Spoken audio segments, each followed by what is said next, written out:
国防省、ロシア国防省の前まで来ました。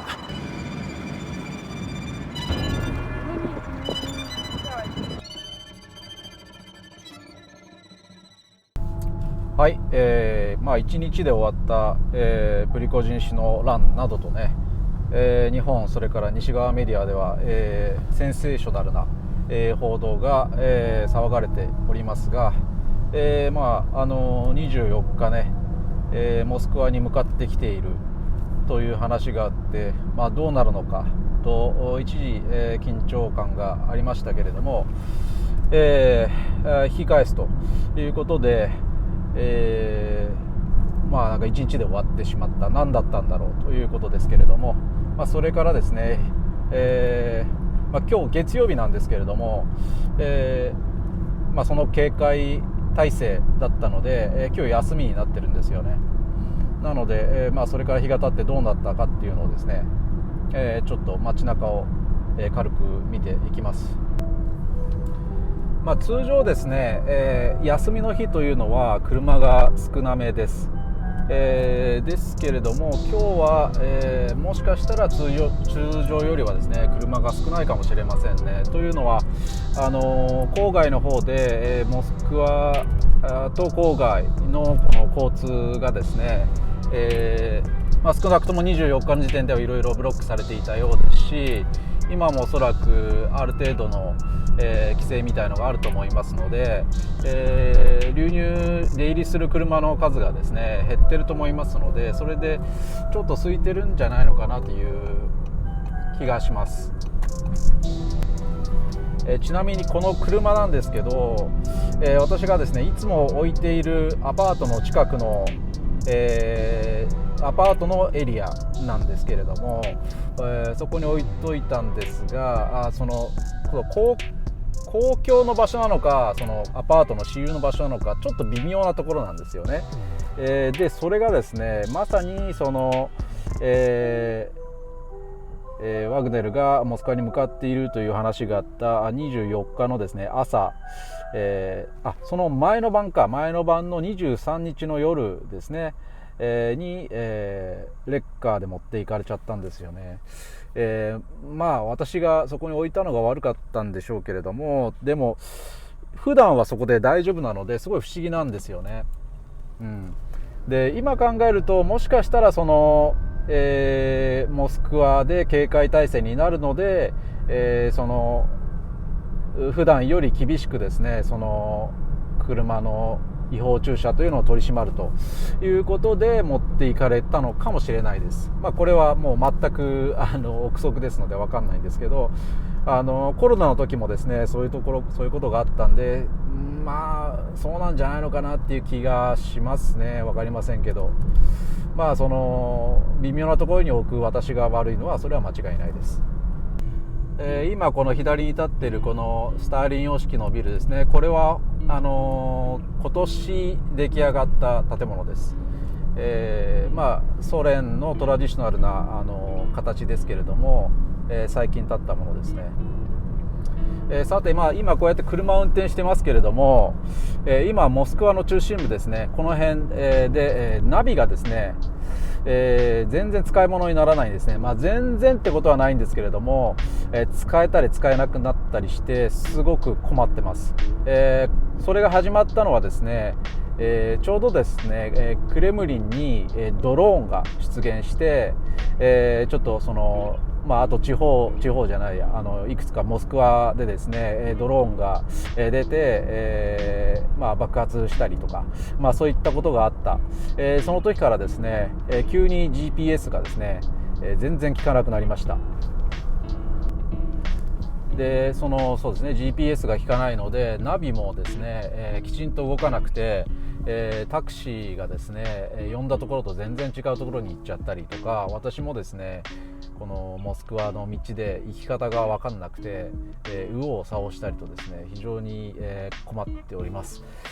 幸いですね、もうここで数年住んで運転しているのである程度の道はですね覚えてるんですけれども、モスクワの道って本当にめちゃくちゃなんですよ。なので、普通に来た人はですねどうやってこの目的地に行ったらいいのかっていうのが、全然分かんないと思うんですよね。タクシードライバーも地方から地方というか中央アジアから来たりとかですね、外国人だったりすることが多いので、最近始めた人は本当に、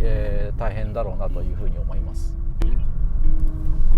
でこちらはですね、まっすぐ行くとそのまま、赤の広場に向かうですね、目抜き通りですね、トゥベルスカヤ通りです。そこに止まっている車はこれハーバルですね、中国の車です。最近はですね中国の車が急に増えてきました。これは2022年3月以降の動きですね。タクシーなんかはねまだ韓国製の車が多いんですけれども、どんどんと中国製の新車に、置き換わっております。もちろんロシアの国産車というのもあって、地方に行ったらですねたくさん走ってるんですけれども、モスクワではですねロシア国産車というものを見ることがほとんどありません。で、高級車ですね、今は輸入がですね、以前のようにできない、すでに撤退している、BMW とかメルセデスとか、ポルシェとか、欧米の高級車ですね、欧州の高級車めちゃくちゃたくさん走ってます。もちろんお金持ちがたくさんいるっていうこともありますし、それからあとですね、ロシアの車が走っていない理由としては、モスクワではですねそのロシア国産車走っているともう恥ずかしいということでみんな買わないんですよね。なので、ロシア国産車ではなくて、外国製の車ですね、欧州車、日本車、そして韓国車などを買ってます。それと最近であれば安くて性能もそこそこになってきている中国車ということですね。もともと日本車ディーラーだったところが、この騒動で、この騒動って今回の騒動じゃないですけれども、2022年3月以降のですね動きで、撤退何かして撤退したところがですね、中国ディーラーに入れ替わってたり、トヨタも撤退して、撤退したところにですね撤退した工場がですね中国車の、組み立て工場になるとかならないとかっていう話があったりですね、それから、普通のですねソニーのお店がですねファーウェイになっていたりとかですね、どんどん中国に置き換わっているという動きがありまして、日本人の私としては非常に残念な動きではありますが、そういう風になっております。さて市内の風景ですけれども、今、目の前に見えるこの赤いですね、先の尖った建物がありますけれども、これがですね、赤の広場のあるところですね。そして、大統領府ですね、クレムリンのあるところになります。休みということですが、やっぱりちょっと人通りは少ないような気がしますね。比較的静かな週末という感じです。はい、そして赤の広場のところを、ちょっと右に曲がってですね、この左に見えるのが、ボリショイ劇場です。これがボリショイ劇場ですね。やっぱり比較的人は少ないのかなという気がしますね。夏になるとですね、多くのロシア人は週末になるとダーチャといって、小さなですね家庭菜園のできるダーチャという別荘ですね。小さな別荘です。安くて小さな別荘に、行ってですね読書したりとか、農作業したりする人が多いので、それもあってそもそも夏はですね街中人はちょっと減るんですけれども、ちょっと人は少ないような気がしますね。この正面に見えるのが連邦捜査局 FSB です。この正面の黄色い色のビルですね。はい。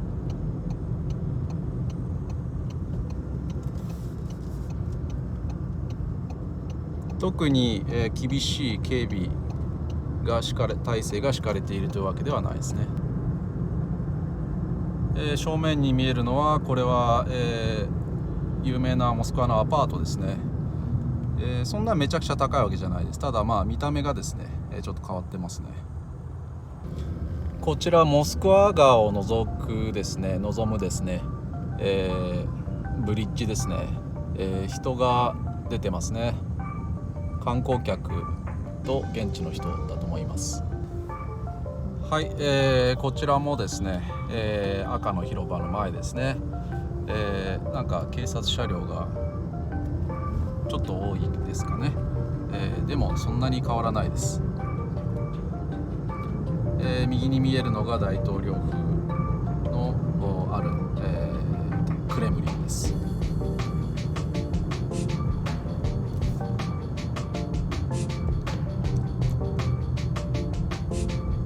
このクレムリンの基礎っていうのはそうですね、1300年13世紀頃だったかな、ちょっとできたとかっていうことですね。ちょっとロシアの、歴史忘れてしまいましたけど。はい、今ですね、モスクワ川沿いに着きました。先ほどまで、車で走ってたんですけれども、今日ちょっとですね走って、走りながらちょっと街の様子見ていきたいので、走るところまで来ました。今回ちょっと日本のマスメディアさんから、撮ってきてほしいなんてね、お願いされてきた部分もあるんですけれども、でもすごいですよね。私はこれ無償で対応してるんですけど、インタビューさせてほしいと。でさらにですね、現地の映像を撮ってきてほしいなんてね、報酬も提示せずにですね平気で言ってくるんですよね。彼らとしてはね取材費、10分の1以下に抑えられるんで、いいと思うんですけど、それで、報酬も提示しないでですね平気で言ってくるっていうね、それは本当にね日本のマスコミさんすごいなと思います。私別にね、報酬なくてもいいんですけども、普通にですね、社会のマナーとして、人に仕事をお願いするんであれば、無報酬で申し訳ないんですけどこういうふうにしていただけませんかみたいなね、そういう依頼があってもいいんじゃないかなって思います。本当に不思議な文化ですね。というわけで、私、もですねちょっと、街中を撮っていきたいと思います。この右の方に見えるのはモスクワ大学です。でこちらの右にある川がですねモスクワ川です。いつもの週末のようにですね人々が散歩してますね。モスクワ側のクルーズも、普段通りやっております。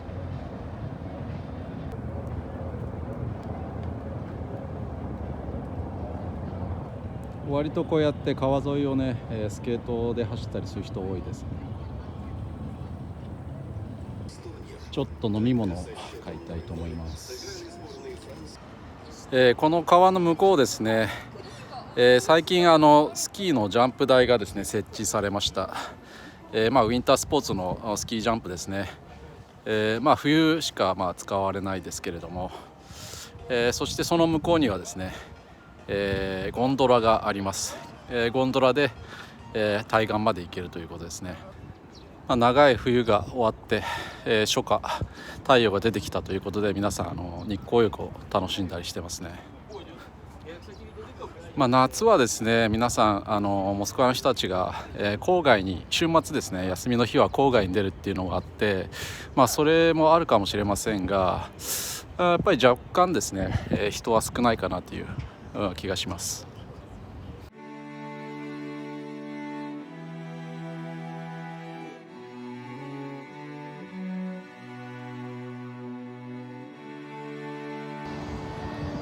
ロシア人結構スポーツするんですよね。ですので川沿いはこうやって走ってたり、散歩してたり、自転車に乗ってたり、あとスケートをしてたりっていう人が多いです。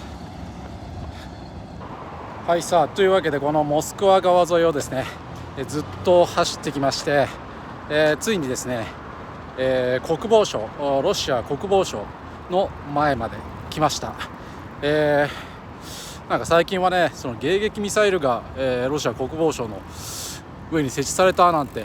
話もあったりしましたが、どうなっているんでしょうか。この辺りはね GPS もあんまり効かない、ジャムってるなんてね話も聞きます。それではこちら国防総省です。はい、ロシア国防省ですね。巨大な、建物です。そして、威圧感抜群、まるで、ルーマニア独裁者、チャウシェスクの建てたチャウシェスク宮殿のようです。ですね、右側の建物の上にくるくる回っているレーダーがありますね。迎撃ミサイルっていうのはあちらの方にあるんです。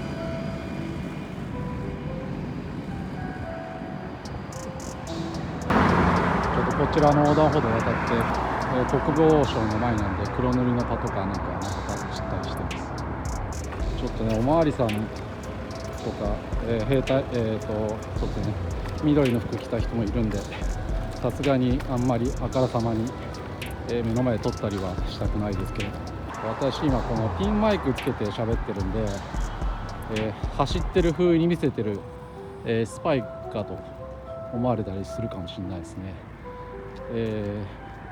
警察の服着た人と緑の制服着た人がペアで、ぐるぐる回って、見張っておりますが、まあでもそんなに、ね、物々しい感じではなく、普通のちょっとした警備という感じですね。特に変わった、感じはしません。まあ今は分かりませんけれども、ソ連時代からの本来のルールであれば、橋とかも含めたですね、こういった、軍事関係施設ですね、を取ったらいけないということで、逮捕されるかもしれないんですけども、どうなんでしょうかね。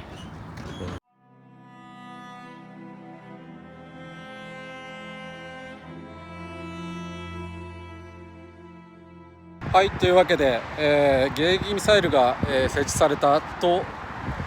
本当かどうか分かりませんが、とまで言われているですね、この国防省の、ヘッドクォーターですね、国防省ですけれども、特に変わった、感じは見られないということでした。非常に大きくてですね、見た目荘厳で、見応えのある建物ですね。街中の、各所にですねこういった、愛国心を煽るようなですね、ここにロジナ、母国みたいなことが書いてありますね。愛国心を煽るような展示みたいなのがですね、各所に貼られていたりします。ミサイル、軍艦、戦闘機、砂漠を飛ぶミサイルというわけで、非常に軍事的ですよね。中国とかと似てますね、こういう展示って。戦闘機、戦車、雪上部隊、空母、ヘリ。はい、というわけで以上ですね、モスクワの、中心部の様子っていうのを見てきました。結論としてはですね、見た目、大して、変わらないということですね。見た目、モスクワ中心部については特に変わっておりませんが、郊外についてはね、道が閉鎖されていたり、違う動きがあるのかもしれませんが、私自身自分の目で見たわけではないので、それについては何とも言えないですね。それから見えないところでの動き、当然ね、現体制のね、威信が揺さぶられたですとか、そういったですね、見えないところの変化っていうのは、あるわけですね。で、それからこれからまたどうなるかわからないということで、人々の中の気持ちの変化、不安なども、そういった変化は当然ねあるとは思いますが、見た目については今のところは変わっていない、というところでした。以上、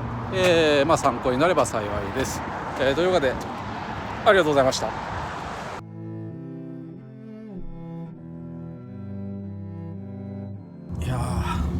GPS が効かなくて帰り道が分かんなくて困る。